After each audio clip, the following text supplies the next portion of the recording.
The rain hammered against the window of the dusty archive room in Washington, D.C. Margaret Chan, a 34-year-old military historian, squinted at the faded document in her hands.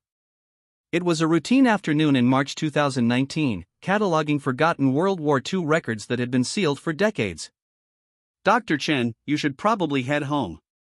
"The storm's getting worse," called her assistant, David, from across the room. Margaret didn't respond.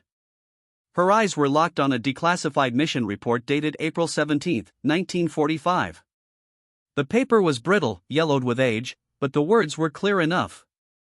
Operation classified. Pilot name redacted. 347 civilians extracted. Crew lost. Recommend no public recognition due to nature of mission parameters. "David, come look at this," Margaret's voice trembled slightly. David approached, adjusting his glasses. "What is it?" "Someone saved over 300 people, and there's no name. Just nothing. Like he never existed." Flashback, March 1945, England. The fog rolled thick across the airfield at RAF Bassingbourn, 50 miles north of London. Captain James Jimmy Blackwell stood outside the briefing room, a Lucky Strike cigarette burning between his fingers. At 27, his face already carried the weight of 32 missions over Nazi-occupied Europe. "You're gonna freeze out here, Captain," said Lieutenant Sam Rodriguez, emerging from the warmth of the Quonset hut. Sam was Jimmy's co-pilot, a kid from El Paso with steady hands and an optimistic spirit that somehow survived the war intact. Jimmy exhaled smoke into the cold air. "Couldn't sleep. Keep thinking about Milwaukee." "Your hometown?" "Yeah. Wondering if it still looks the same. If the brewery still smells like hops on Sunday mornings. If Jenny Morrison still works at her father's diner on 3rd Street. Sam smiled knowingly. Jenny Morrison. "You've mentioned her exactly 17 times since I've known you." "Have I?" Jimmy crushed the cigarette under his boot. "Guess I have." The door burst open. Major William Fletcher, their commanding officer, stood silhouetted against the light. "Blackwell, Rodriguez. Briefing room. Now." Briefing room. 8 pilots sat in metal folding chairs facing a large map of Central Europe. Major Fletcher pulled down a detailed chart of Germany and pointed to a location deep in enemy territory. "Gentlemen, intelligence has confirmed the existence of a labor camp near Garmisch-Partenkirchen in Bavaria. But this isn't a concentration camp. It's different." Fletcher paused, his jaw tight. "They're holding Allied prisoners, American, British, French, alongside political prisoners, resistance fighters, and civilians. Approximately 400 souls." The room went silent. "The SS plans to evacuate and execute everyone before our ground forces arrive. We have a 48-hour window." Captain Vincent Hayes, a pilot from Boston with 27 missions, raised his hand. "Sir, with all due respect, we're bomber crews." "This sounds like a ground operation." "It would be," Fletcher replied, "if we had time." "We don't. The camp is surrounded by mountains. Ground forces are still 60 miles out, fighting through heavy resistance. By the time they arrive." He didn't finish the sentence. He didn't need to. "We're sending in B-17s?" asked Rodriguez, incredulity in his voice. "No. We're sending in one B-17. Modified. Stripped of armament, reinforced cargo bay, extra fuel capacity. You'll land on a nearby field here." Fletcher tapped the map. "It's barely 4,000 feet, surrounded by trees, hasn't been used since 43. Underground resistance will have the prisoners ready. You load as many as possible and get out. And if the Luftwaffe shows up?" Jimmy's voice was steady, clinical. "Our P-51 escorts will provide cover as long as fuel permits. After that." Fletcher met Jimmy's eyes. "You're on your own." Lieutenant Thomas Tommy O'Brien, the navigator with red hair and freckles from Nebraska, leaned forward. "Who's flying this suicide run, Major?" Fletcher's gaze swept the room before settling on Jimmy. Captain Blackwell volunteered. Every head turned. Jimmy hadn't moved. "I did, sir. And I'll need a crew." Sam Rodriguez stood immediately. "I'm in." Tommy hesitated only a second before rising. "Navigator reporting for duty." The bombardier, Staff Sergeant Marcus Webb, a quiet man from Georgia who'd never missed a target, stood third. "Someone's gotta keep you boys out of trouble." Later that night, barracks. Jimmy sat on his bunk, writing by lamplight.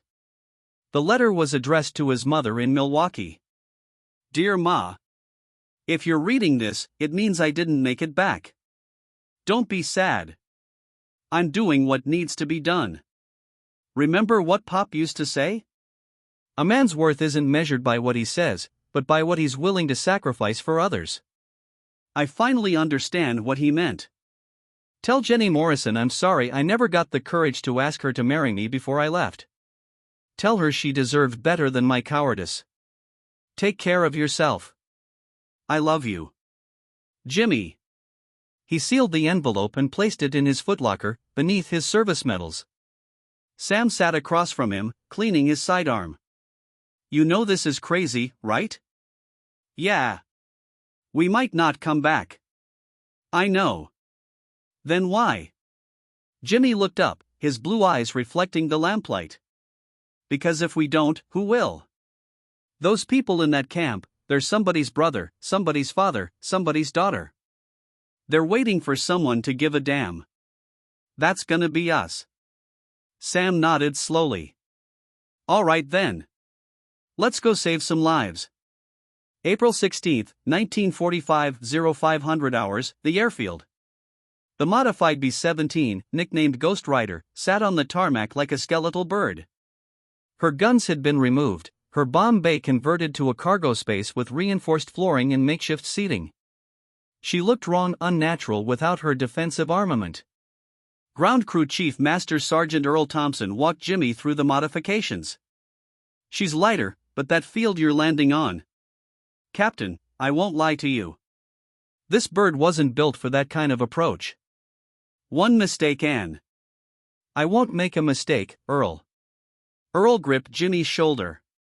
"Bring her home, son. And bring yourself home too." As dawn broke over England, the crew of Ghost Rider climbed aboard. Major Fletcher approached Jimmy at the bottom of the ladder. "Blackwell, if this goes sideways, there will be no official record. No medals. No recognition. The mission doesn't exist. Do you understand?" Jimmy saluted. "Understood, sir. Some things are more important than being remembered." Fletcher returned the salute, his expression grave. "Godspeed, Captain." The engines roared to life. One by one, the four Wright Cyclone radials sputtered, coughed, then settled into a thunderous rhythm. Inside the cockpit, Jimmy went through pre-flight checks while Sam handled communications. "Tower, this is Ghost Rider requesting clearance for takeoff." "Ghost Rider, you are cleared. Good hunting." The B-17 rolled forward, gaining speed, the runway disappearing beneath her wheels. At 110 miles per hour, Jimmy pulled back on the yoke.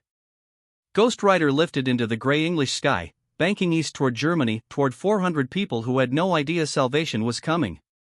Or that the man bringing it would be forgotten by history.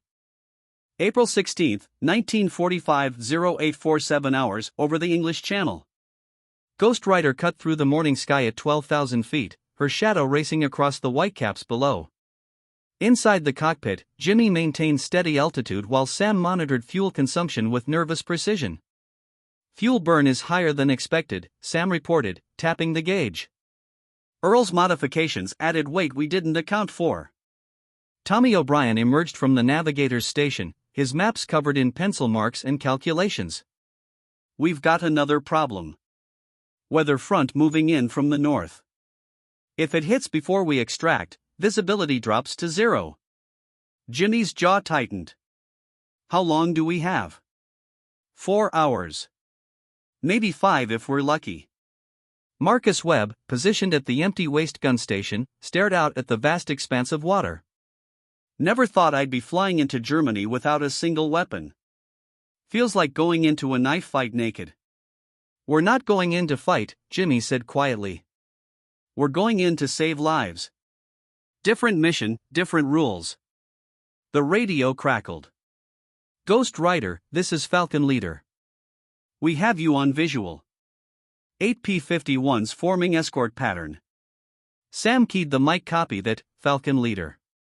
Appreciate the company. Through the cockpit window, Jimmy spotted them, sleek Mustangs sliding into formation, 4 on each wing. Their silver fuselages gleamed in the sunlight. For the first time that morning, Jimmy allowed himself a small breath of relief. They weren't alone. Not yet. 0923 hours, crossing into German airspace. The French coastline disappeared behind them. Below, the German countryside spread out like a patchwork quilt, farmland, forests, villages with church steeples, roads carved through rolling hills. It looked peaceful from this height. The war seemed like a distant rumor. Flak at 10 o'clock, Marcus called out. Black puffs of smoke bloomed in the sky, distant but deadly. The P-51s broke formation momentarily, weaving to avoid the anti-aircraft fire. Ghost Rider pressed forward, Jimmy making minor corrections to avoid the worst of it. They know we're here, Tommy muttered. They always knew we were coming, Jimmy replied. Question is whether they know where we're going. The flak intensified. A shell burst 200 feet to starboard, close enough that Ghost Rider shuddered from the concussion. Sam gripped his armrest, his knuckles white. How much longer until we're out of range? 3 minutes, Tommy answered. If we maintain current speed and... A massive explosion rocked the aircraft. Warning lights flashed across the instrument panel. The number 3 engine coughed, black smoke streaming from the cowling. We're hit! Sam shouted. Number 3 engine losing oil pressure. Jimmy's hands moved with practiced efficiency, shutting down fuel to the damaged engine, feathering the propeller to reduce drag. Can we make it on 3 engines? Tommy was already recalculating, his pencil flying across paper. If we reduce altitude to 8,000 feet and decrease speed by 15 knots, maybe. But landing at that field will be even more dangerous. Then that's what we do. Jimmy's voice carried an edge of steel. We didn't come this far to turn back. Falcon Leader's voice crackled through the radio. Ghost Rider, we see your situation. Can you maintain? Affirmative, Falcon Leader. We're continuing to target. Understood. Be advised, we're detecting enemy fighter activity 60 miles northeast. Looks like a patrol group. We'll intercept if they turn your direction. Copy that. And Falcon Leader, thank you. Bring those people home, Ghost Rider. That's thanks enough. 1,047 hours approaching Bavarian mountains. The landscape changed dramatically. Flat farmland gave way to steep hills, then mountains, the Alps rising like ancient sentinels guarding southern Germany. Snow capped the highest peaks, and thick forests covered the lower slopes. Tommy guided them through a narrow valley, reading terrain features against his maps. Next landmark should be a lake shaped like a crescent. Once we spot that, the field is 6 miles due south. There. Marcus pointed through the window. The lake glittered below them, exactly as described. Jimmy banked gently, mindful of the wounded engine. Ghost Rider descended through wispy clouds, dropping to 5,000 feet, then 4,000. The mountains rose around them like walls. I see it, Sam said suddenly. 12 o'clock, 2 miles. That's gotta be the field. It was barely visible, an overgrown strip of grass between pine trees, maybe 4,200 feet long, with a slight upward slope. Jimmy's stomach tightened. Landing a fully loaded B-17 on a runway this short, with only 3 engines, in deteriorating weather. Sam, extend flaps to landing position. Tommy, make sure everyone's strapped in tight. Marcus, get to the cargo bay and prepare for passengers. Roger that. Marcus moved aft, his footsteps echoing in the empty fuselage. Ghost Rider descended to 1,500 feet. Jimmy could see details now: ruts in the field, abandoned farm equipment, a collapsed barn at the far end. Windsock showed crosswinds at 15 knots. Not ideal. Nothing about this was ideal. Ghost Rider, this is Raven. A new voice, heavily accented, French, maybe. We have the packages ready. SS Patrol passed through 30 minutes ago. You have 15 minutes, maximum, before they return. Understood, Raven. Beginning final approach. The landing. Jimmy lined up with the field, fighting crosswinds that pushed Ghost Rider sideways. At 500 feet, he could see people emerging from the tree line, dozens of them, thin figures in ragged clothes, many supported by others. His heart clenched. Airspeed 110 knots, Sam called out. Altitude 300 feet. Looking good. Flaps full. Landing gear down. The wheels locked into position with a heavy thunk. Ghost Rider dropped like a stone, Jimmy compensating with throttle adjustments. The trees rushed past on both sides, impossibly close. 100 feet. Airspeed 95 knots. The field rushed up to meet them. At the last second, Jimmy pulled back on the yoke, flaring the nose. The main wheels touched grass with a bone-jarring impact. The entire aircraft bounced, slammed down again. Jimmy stood on the brakes, engines screaming in reverse thrust. They rocketed down the field at 70 miles per hour, grass and dirt flying. The collapsed barn loomed ahead, 600 feet, 500 feet, 400 feet. We're not gonna make it, Sam yelled. Jimmy pushed the brakes to maximum, feeling them heat up, smelling burning rubber. Ghost Rider shuddered, slewing sideways. The barn filled the windscreen, 200 feet, 150 feet. The aircraft stopped with 50 feet to spare. For 3 seconds, nobody breathed. Then Sam laughed, a high, slightly hysterical sound. Holy hell, Jimmy! You did it! Jimmy exhaled slowly, his hands shaking on the yoke. Let's not celebrate yet. Get those people loaded. Clock's ticking. The evacuation. The cargo door dropped open. Marcus stood at the entrance, and what he saw would haunt him for the rest of his life. They came in a flood, men, women, a few children. Faces hollowed by starvation, eyes wide with desperate hope. Some walked on their own. Others were carried by resistance fighters in dark coats and wool caps. An older woman collapsed at the door, sobbing. A man in his 20s, wearing tattered American Air Force insignia, saluted Marcus with tears streaming down his face. "How many can you take?" asked the French resistance leader, a woman named Simone with intense dark eyes and a rifle slung over her shoulder. "We're rated for 50 passengers," Marcus replied, "but we have 387. Marcus's blood went cold. "That's impossible. We can't." "Then leave some behind to die." Simone's voice was hard. "Because the SS knows you're here. We heard radio chatter. They're coming." Marcus made a decision that would define the rest of his life. "Get everyone aboard. I don't care if they're standing on each other's shoulders.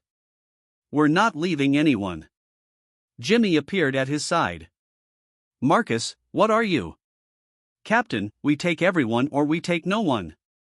Jimmy looked at the crowd of desperate faces, then at his crew, then back at the faces. He thought of his mother in Milwaukee. Of Jenny Morrison and her father's diner. Of everything worth dying for. Load them up. Every single soul. 1,119 hours. The cargo bay became a sardine can of humanity. People pressed against walls, sat on the floor, stood in every available inch. Children were passed overhead to create more room. The smell of unwashed bodies, fear, and faint hope filled the aircraft. Tommy did rapid calculations. "Jimmy, we're over maximum takeoff weight by at least 8,000 pounds. With one engine damaged, on this short field, with a tailwind." "I know the math, Tommy." "Then you know it's impossible." Jimmy climbed back into the cockpit. Through the window, he could see dust rising on the dirt road 2 miles away. Vehicles. coming fast. Sam saw it too. That's them. Simone appeared at the cockpit door. Go. Now. We'll delay them as long as we can. You'll be killed, Jimmy said. We were dead already. You gave these people a chance. That's enough. She extended her hand. Bon chance, Captain. Jimmy shook it. Thank you for what you've done. France will remember. She smiled sadly. France forgets easily. But God remembers. That's what matters. Simone jumped out. The cargo door sealed shut. In the cargo bay, 387 people held their breath. The impossible takeoff. Sam, full throttle on all 3 engines. Tommy, pray we don't stall. Marcus, tell everyone in back to brace for heavy G-forces. Roger. The engines roared. Ghost Rider lurched forward, sluggish under the immense weight. Acceleration was painfully slow, 20 miles per hour, 30, 40. The field rushed past, but nowhere near fast enough. Airspeed 50 knots, Sam called. We need 110 for takeoff. In the distance, the SS convoy reached the field perimeter. Rifle fire crackled. Simone and her fighters opened up with everything they had. 60 knots. 2,000 feet of runway remaining. Ghost Rider gained speed, but the trees at the end of the field grew larger. Jimmy pulled back slightly on the yoke, trying to coax the aircraft into the air too early. She lifted 6 inches, then slammed back down. 70 knots. 1,500 feet. An explosion bloomed behind them. Simone's fighters had grenades. The firing intensified. 80 knots. 1,000 feet.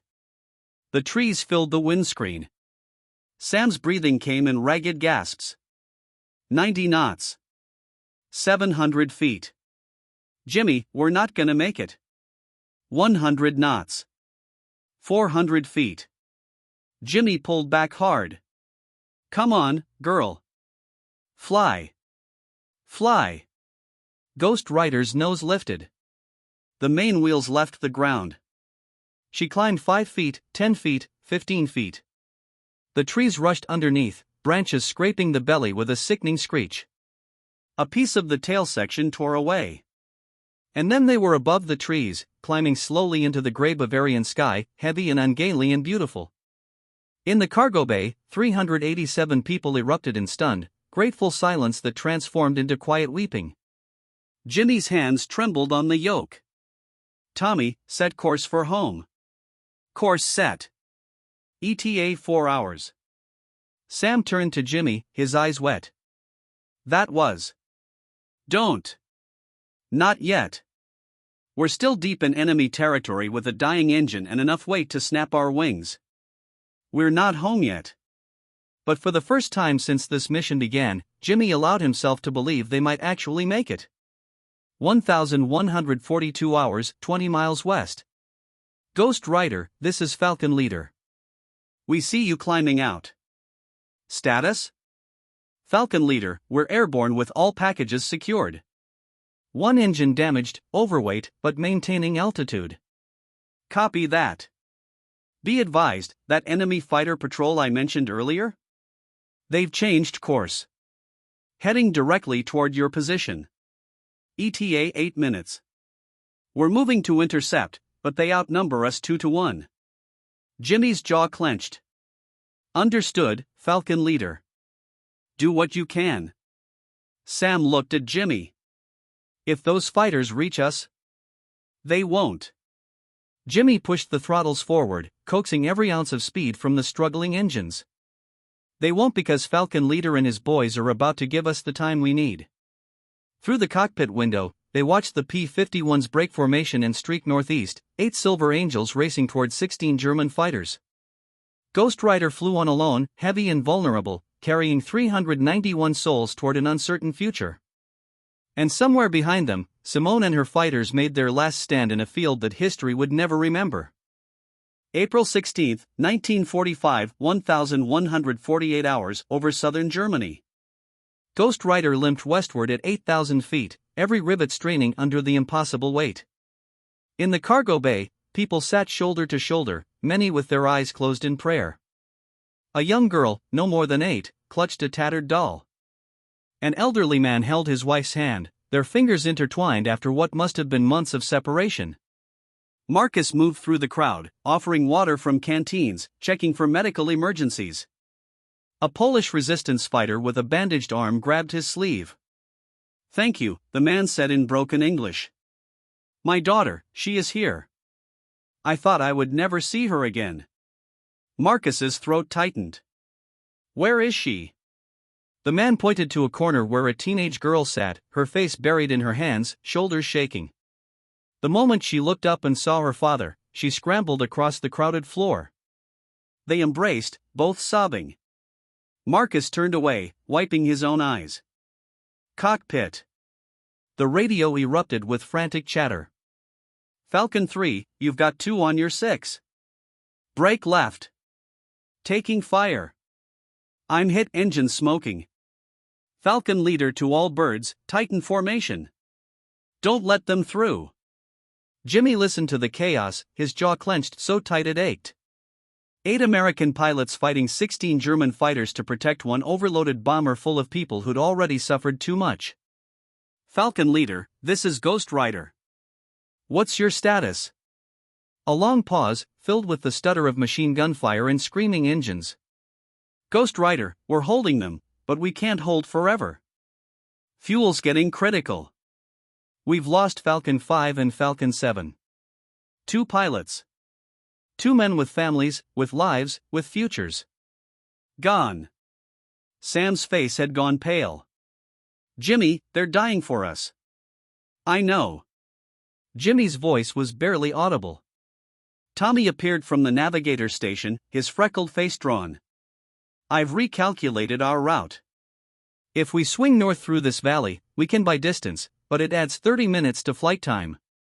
"Do it. Every minute matters." 1,203 hours. The number 3 engine, already damaged, began making an ominous grinding sound. The oil pressure gauge dropped into the red. "Number 3's dying," Sam reported. "We need to shut it down completely." "Not yet. We need every ounce of thrust to maintain altitude with this weight. If it seizes, we could have a fire. Then we pray it doesn't seize." As if in response, the engine coughed, sending a shudder through the airframe. Black smoke began streaming from the cowling, thicker than before.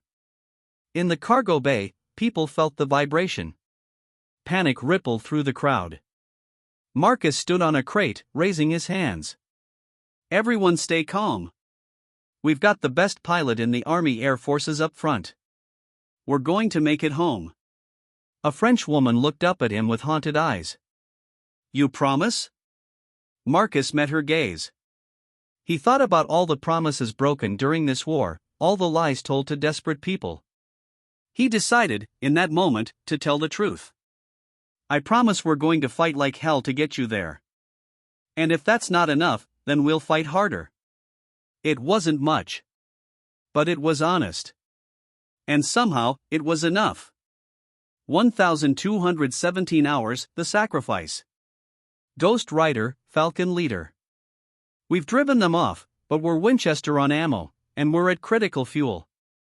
We have to break off." Jimmy closed his eyes for just a moment. "Understood, Falcon leader. You've given us a chance. That's all we needed. Captain Blackwell, it's been an honor. Bring those people home." "That's an order." "Yes, sir." The P-51s banked away, their silver forms growing smaller against the gray sky. Ghost Rider flew on alone, a lumbering, wounded giant carrying a cargo more precious than gold. 15 minutes passed in tense silence. Then Sam stiffened. "Contacts at 5 o'clock high. 3, no, 4 bandits. BF-109s. Tommy grabbed binoculars. "They've spotted us. They're coming in." Jimmy's mind raced through options. They couldn't outrun fighters. They couldn't outmaneuver them. They had no weapons. And they were carrying 387 people who'd already been sentenced to death once. Sam, how much altitude can we lose before we can't maintain flight? Maybe 2,000 feet. Why? Because we're going into the clouds. Tommy, find me the thickest cloud bank on our route. Tommy scanned the horizon. They're 3 miles ahead, 11 o'clock.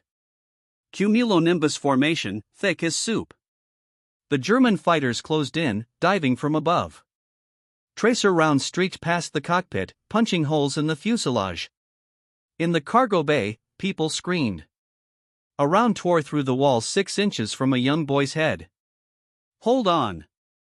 Jimmy threw Ghost Rider into a dive, pushing the struggling bomber to her limits.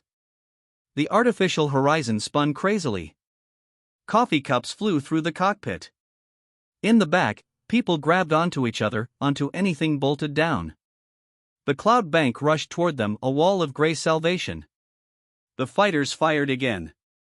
A burst stitched across the right wing, tearing through metal. Fuel began leaking from a punctured tank. Fuel leak on number 4. Sam shouted. They hit the clouds at 260 miles per hour, far faster than Ghost Rider was ever meant to fly. The world disappeared into gray nothing. Visibility dropped to 0. Jimmy flew on instruments alone, making random course changes, banking left, then right, climbing slightly, diving again. The Germans followed into the clouds, but separated, their formation broken by the 0 visibility. For 3 minutes that felt like 3 hours, Ghost Rider played a deadly game of blind man's bluff with 4 German fighters in a cloud bank over Bavaria. Then, as suddenly as they'd entered, they burst out the other side into clear air. Jimmy immediately dropped altitude, skimming just above the treetops at 500 feet. At this height, they'd be nearly invisible to radar, just another terrain feature. Sam scanned the sky behind them. I don't see them. I think we lost them. Nobody celebrated. They'd survived, but Ghost Rider was bleeding fuel, had 1 dead engine, 1 dying engine, and still had 300 miles to go. 1,342 hours approaching French border. The number 3 engine finally seized with a metallic scream, the propeller freezing in place. Jimmy shut down fuel and electrics to prevent fire. They were down to 2 engines, overweight by 8,000 pounds, leaking fuel, and losing altitude at 50 feet per minute. Tommy, how far to friendly territory? 40 miles to the French border. 80 to our airfield. Can we make 80 miles on 2 engines? Tommy didn't answer immediately. He was running calculations, checking fuel remaining, computing burn rate, factoring in their descent rate. No, he finally said. We'll be on the ground in 60 miles. Maybe less. Jimmy made a decision. Sam, get on the radio. Find me the nearest Allied airfield in France. Anything with a runway long enough to land this bird.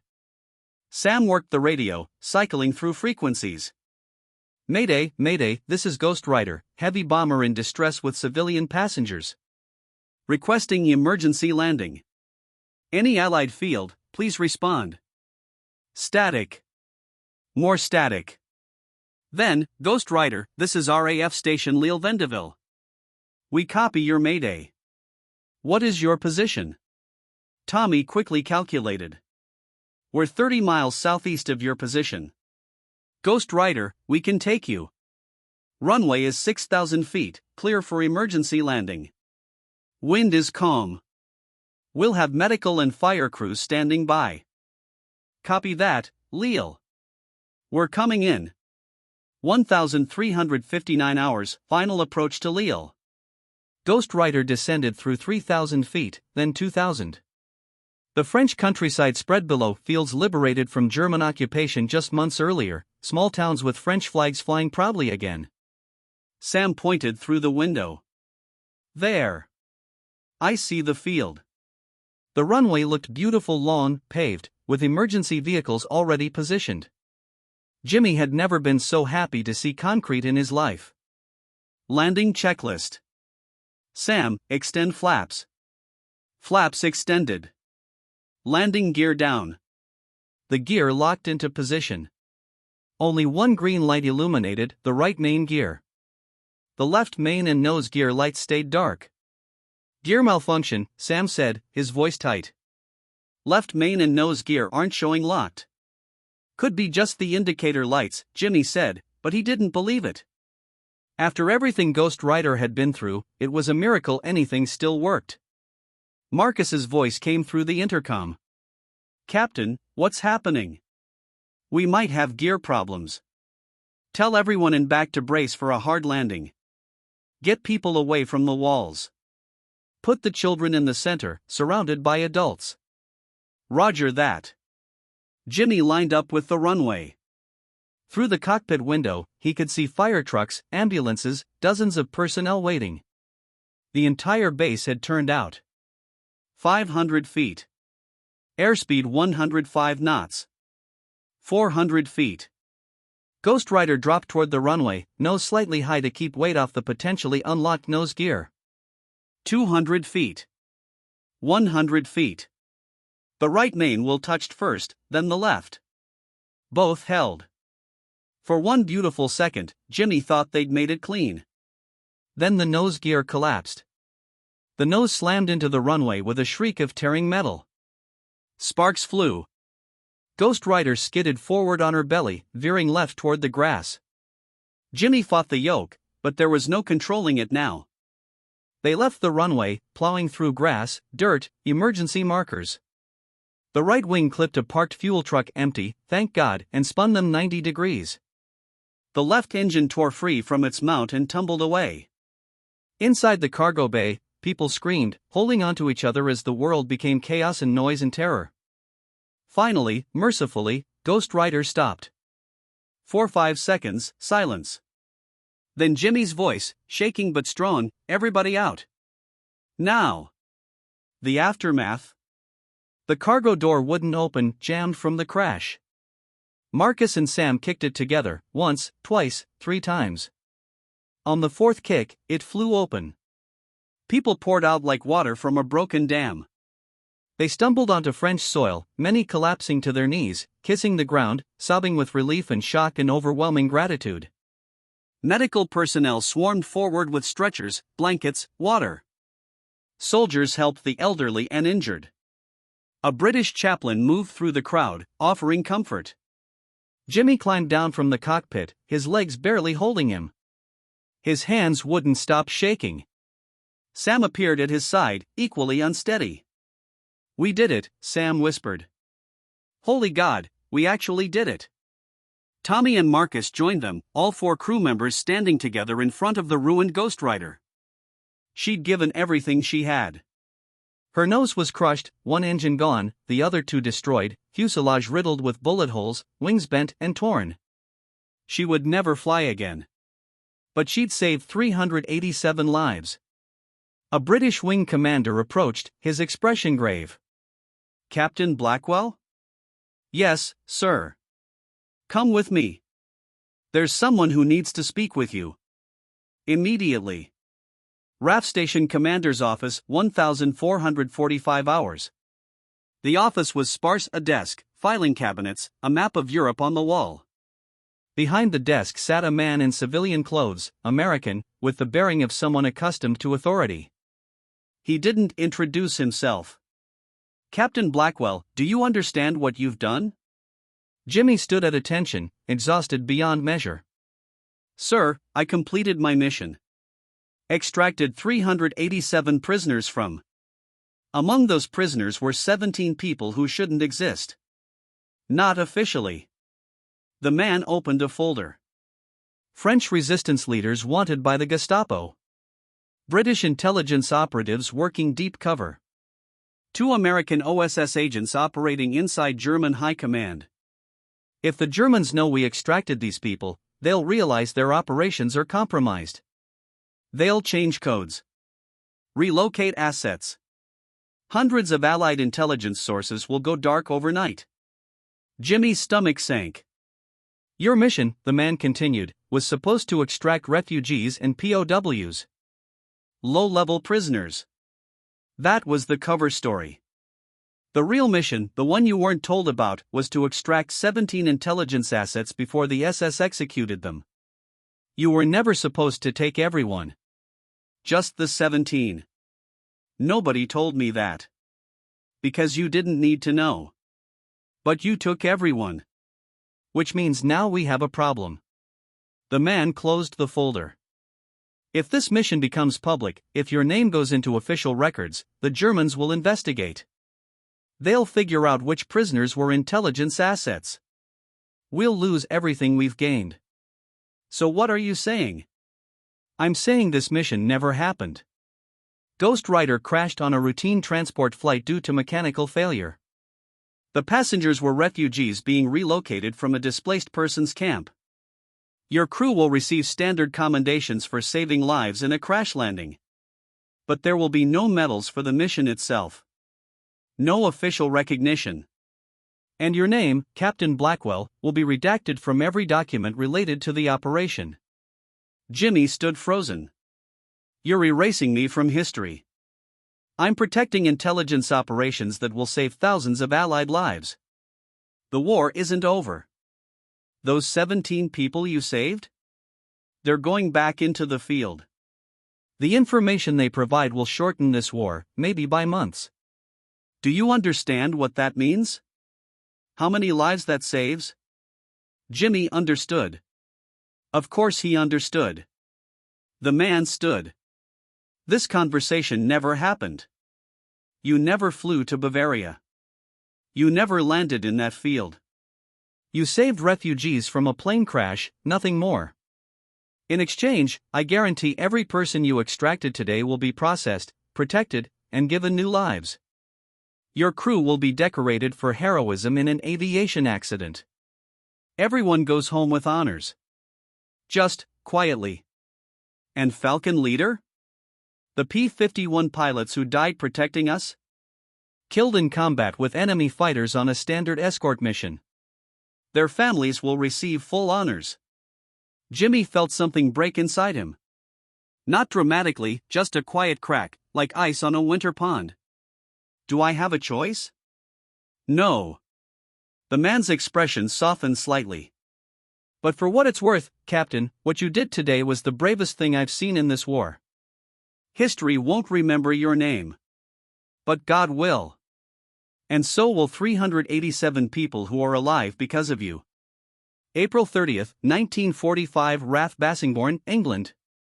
Major Fletcher pinned a distinguished flying cross on Jimmy's uniform in a small ceremony attended by 20 people. The citation read, "For extraordinary heroism in saving the lives of 87 refugees during an emergency crash landing of a damaged aircraft." The real number was 387. The real mission was classified. Jimmy stood at attention while people applauded, and felt nothing. May 8, 1945, VE Day. The war in Europe ended. Jimmy sat in the barracks, listening to celebrations outside, and wrote a letter he would never send. Dear Jenny, I came home, but I'm not the same person who left Milwaukee. I did something that mattered. I saved lives. But nobody can know about it. And I'm realizing that's harder than I thought it would be, not the secret itself, but the loneliness of carrying it. I told myself some things are more important than being remembered. I still believe that. But it doesn't make the silence easier. I hope you're well. I hope Milwaukee still smells like hops on Sunday mornings. Jimmy. He folded the letter and placed it in his footlocker, next to the sealed envelope he'd written before the mission. June 15, 1945. Sam Rodriguez found Jimmy outside the barracks, smoking a cigarette in the rain. We got our orders, Sam said quietly. Shipping home next week. Good. Tommy's talking about going to college on the GI Bill. Marcus is heading back to Georgia, gonna help run his family's farm. Sam paused. What about you? Milwaukee. Going to ask Jenny Morrison to marry me. Think she'll say yes? I don't know. But I'm done being a coward about things that matter. Sam nodded. They stood together in the rain, two men who'd flown into hell and brought back angels, and nobody would ever know. It was worth it, though, Sam said. Right? Even if nobody knows? Jimmy thought about the Polish man embracing his daughter. About 387 people kissing French soil. About all the lives that would be lived because of one impossible mission. Yeah, he said quietly. It was worth it. August 1945, Milwaukee, Wisconsin. Jimmy stood outside Morrison's diner on 3rd Street, the same diner he'd thought about every day for 3 years. Through the window, he could see Jenny wiping down tables, her blonde hair tied back, moving with the same easy grace he remembered. He'd practiced what he'd say 100 times on the ship home. But now that he was here, the words evaporated. The bell chimed as he entered. Jenny looked up. For 3 seconds, she stared at him as if he were a ghost. Then she dropped the cloth and ran across the diner, throwing her arms around him so hard they both stumbled. "You're alive," she whispered against his shoulder. "I prayed every night. Every single night. I'm sorry I never wrote. I don't care. You're here. You're home." He pulled back enough to see her face. "Jenny Morrison, I've been a coward about a lot of things. But I'm not going to be a coward about this anymore. Will you marry me?" She laughed and cried at the same time. "Jimmy Blackwell, I've been waiting 3 years for you to ask me that question." "Yes. Yes, of course yes." They married 6 weeks later, in a small ceremony at St. Joseph's Church. Sam Rodriguez was best man. Tommy and Marcus came up from Nebraska and Georgia to attend. They never spoke about Bavaria, not to Jenny, not to anyone. Some secrets are kept not out of shame, but out of necessity. March 2019, Washington, D.C., present day. Margaret Chen sat across the table from an elderly woman in a Chicago nursing home. The woman was 82 years old, frail but sharp-eyed. Her name was Anna Kowalski. According to Margaret's research, she'd been 8 years old in April 1945, held in a labor camp in Bavaria. "Mrs. Kowalski, do you remember how you got out of the camp?" Anna's eyes grew distant. "The airplane. The big silver airplane that landed in the field. My mother thought we were dreaming." "Do you remember the pilot's name?" "No. He never told us. But I remember his eyes. Blue eyes, kind eyes. He lifted me into the plane himself. Said, 'You're safe now, sweetheart.' I believed him." Margaret showed her a photograph she'd found in a Milwaukee Historical Society archive, a wedding photo from 1945. James Blackwell and Jenny Morrison on the steps of a church, both beaming. "Is this him?" Anna studied the photo for a long moment, tears forming. "Yes. That's him. That's the man who saved us." Margaret's apartment that evening. Margaret worked late into the night, cross-referencing records. She'd found a crashed B-17 at RAF Lille Vendeville on April 16, 1945. Citations for heroism in a crash landing for 4 crew members. Immigration records showing 387 refugees processed through France in late April 1945. A single declassified note mentioning intelligence asset extraction operation, Bavaria, mid-April. And one more thing, an obituary from the Milwaukee Journal-Sentinel, dated October 2003. James Jimmy Blackwell, 85, passed away peacefully surrounded by family. Veteran of World War II, Distinguished Flying Cross recipient, beloved husband to Jenny, deceased 1998, father of 3, grandfather of 7. Jimmy was known throughout his community for his kindness, humility, and his steadfast belief that a life of service was its own reward. In lieu of flowers, donations may be made to the Wisconsin Veterans Home. No mention of Bavaria. No mention of 387 lives saved. Just a quiet obituary for a man who'd done something extraordinary and carried the secret for 58 years. Margaret made a decision. 6 months later, Milwaukee Veterans Memorial. The ceremony was small but dignified. Margaret had spent months navigating bureaucracy, presenting evidence, fighting to get clearance to tell Jimmy's story. Finally, the intelligence restrictions had been lifted. After 74 years, the truth could be told. Jimmy's son, Michael Blackwell, now 72, stood with his two sisters as Margaret unveiled a plaque. Captain James Jimmy Blackwell 1918 to 2003. In April 1945, Captain Blackwell and his crew flew a nearly impossible mission deep into enemy territory, landing in a field surrounded by mountains to extract 387 prisoners from a Nazi labor camp. Despite enemy fire, mechanical failure, and overwhelming odds, Blackwell brought every person home safely. His name was redacted from official records to protect ongoing intelligence operations. Today, we remember his courage, his sacrifice, and his unwavering commitment to doing what was right, even when history would never know his name. Michael Blackwell spoke, his voice thick with emotion. My father never told us about this. Never said a word. We knew he'd flown in the war, but he always changed the subject when we asked for details. Now I understand why. He wasn't hiding out of shame, he was honoring a promise. That's who he was. A man who kept his word, even when it cost him recognition. In the audience sat 17 elderly people, survivors of the mission, some who'd traveled from across the country to be present. Anna Kowalski, now 82, stood with the help of a walker. Thank you, she said simply, addressing the Blackwell family. Your father gave me a life. I got to grow up, get married, have children and grandchildren. For generations exist because of him. We never forgot. Even when the world didn't know his name, we remembered. Margaret stood alone at Jimmy's grave in Milwaukee's Forest Home Cemetery. The headstone was simple. James Blackwell 1918 to 2003. Beloved husband, father, friends. Some things are more important than being remembered. She placed a small American flag next to the headstone.